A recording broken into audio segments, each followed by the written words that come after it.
April 15th, 2015. All right, man, that was almost 10 years ago. Almost 10 years ago, right? Sitting in my buddy's porch, right? Just got done smoking. I'm pretty sure we were smoking a joint. And I'm high. Now, look. I started smoking when I was 16 years old, all right? I started smoking when I was 16 years old. I fell in love with it. I was like, man, this is some good stuff right here. Right? Most likely like you. I'm like, man, this is what I've been missing out on. This is some secret stuff right here. The munchies, food tastes good, music sounds better, your body feels better. Wow. I'm telling you, there was nothing like smoking the first time. Some people don't get really high the first time. I did. I was like, man, this is actually pretty nice. I'll never forget, I was at my boy's house, and it was off this little tube thing, and I never done it. I was always so against it. I was always so against it because I was doing boxing, I was wrestling, I was always in sports, and I just never wanted to really get hurt in the ring or in the wrestling room because I decided to smoke and things like that. And so I just never got close to her, things like that. And the first time I did it, okay, I was with one of my good friends, my boy, and D. I call him D. All right, my boy D. All right, and we're driving. We're driving. I was gonna go to his house. He picked me up. He's like, bro, I just need to stop by like my dealer and get some stuff. I'm like, okay, whatever. Like, I'm never like, oh, don't do that. Da, da, da. I was like, whatever, dude. Like, you do what you got to do. I've always been like that. You know, I don't like to tell people what to do because I don't like to be told what to do.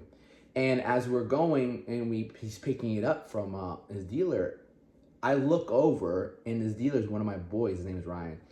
I was like, bro, what? Not in like a bad way. I was like, what? No way. I know you did this. I never looked down on people like that. I was never like that judgmental. Oh, wow, I can't believe you doing whatever, dude. But he was my best friend growing up. Like, we used to play RuneScape. He used to call my house at like 7 a.m. 7 a.m. Oh my God, dude. My parents would get so mad. My dad would get so mad. He'd say, why is he calling so early on the weekends? Because they kind of slept in. But I'm like, I want to play my game. And so he'd call and we play my game. Anyways, so for me to see one of my childhood best friends sell my other good friend marijuana, I was like, what? And it was a small little baggie. It was so funny. It was a small little baggie, the smallest bag I've ever seen in my life. I'm like, cool. And then I'm like, what's up? Say, what's up? Da da da da. So we're driving home. We're driving back to my friend David's house, and he's like, and I'm like, damn, really? No way. So in correlation, look at it this way. One of my best friends, right, sold one of my good friends something. And in the back of my head, I'm like, man, it can't be that bad if my best friend is selling it to one of my good friends. It can't be that bad. And he's like, do you want to try it? I'm like, sure, why not? So then we get there, and he just shows me how to do it, you know, and I was like, he's like, you feel anything? I'm like, I don't know, you know, and then eventually I felt something. I remember watching Skrillex. I remember he's like, have this orange. I'm like, oh, damn. So he gives me this orange. Oh my God, it was citrus. It was like orange juice in my mouth. I was like, yo, this is amazing. I was laughing. And that kind of became the cycle of like me starting to smoke. I was like, bro, this is amazing. Like, it feels so good. And so I did it from like the age of 16. Like, I went 16, 17, 18, 19, 20. It was my thing. And it never hindered me, in my opinion, at that point. Because, like, let me show you that same picture, right? That same picture, right? April 15th, right? April 15th, 2015. I literally took this shot right afterwards, all right? So look at that back, right? It never hindered me from, like, working out, right? It never did. Because working out was still my thing. So, but I just did it for a very long time. I would smoke in my car, then go to the gym. Now, look, do I think it's horrible? I don't think it's horrible. I think that if you want to get to a different level, I think if you want to really start being more disciplined, you get rid of the things that make you not disciplined, okay? Because when I used to do it, I know it'd make me eat more food. I know it would make me anxious at times now. Now that I have more responsibility, it makes me a little bit more anxious because I have a lot of things to do and I'm not like that. And if I want to slow down, I can slow down myself and just sometimes you have to be still. I'm actually reading this book right now called Stillness. Anytime I want to learn something, people ask, what books do you read? I'm like, what is your goal? What are you looking for? You know? Stillness is key. Stillness is key. This is a book I'm reading right now. I can't really. Stillness is key. Anytime I decide to read a book, I have to ask myself, what am I looking for? I just can't read a book to read a book. So when people ask me, hey, Alex, what book should I read? I'm like, well, what are you looking for? He said, oh, mindset. I'm like, there's no book on mindset. You have to practice mindset. Mindset is practiced through your wake-up time, through your workouts, through your meals, through nutrition. That's how mindset is practiced, okay? It's like if you want to work on sales, okay, there's some books on sales. If you want to work on relationships, like a really good book I used to read, the Way of the Superior Man. I only got that book because my relationship 5 years ago, was not doing well. I need more relationship advice. Stillness is key. The past couple of days, I feel like I've been impatient, very, very impatient. So I'm like, man, I know patience is a virtue. Am I being really impatient with my move? I'm trying to move. Like, I don't want to wait 3 months. I got 3 months left in this lease. And I'm like, I don't want to wait. I want to go. And I started looking I'm like, I want to go. I need to sell all my stuff.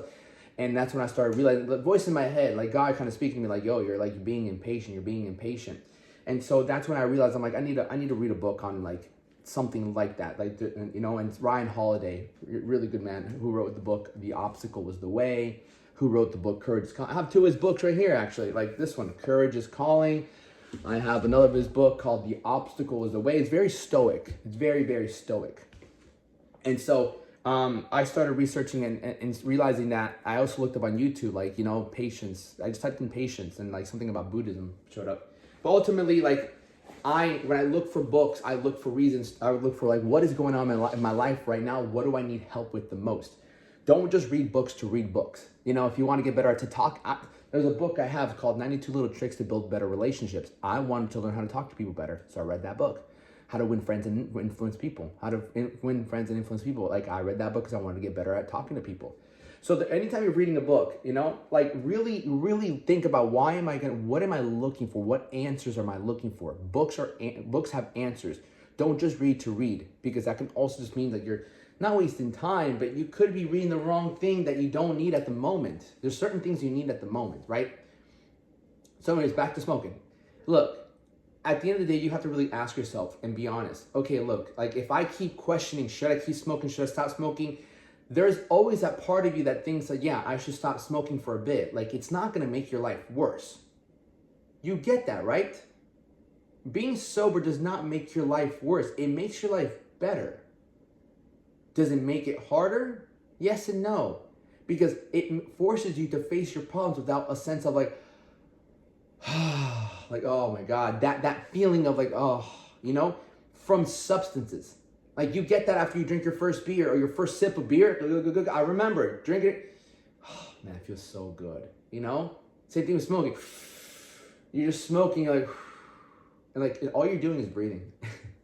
Right? You see what I'm saying? So, and that feeling can get gained by your workouts. I just knocked out 250 burpees and I'm like, yeah, let's get after it. So understand that, look, just listen to your voice. It's telling you two things. One's telling you stop, and one's telling you no, like, look what you done, look what that person, look. Personally, I stopped for now. Like, will I ever do it again? Most likely. I don't think it's horrible, but there's a time and place for everything. There's a season for everything. Okay? Love you. Keep going at it.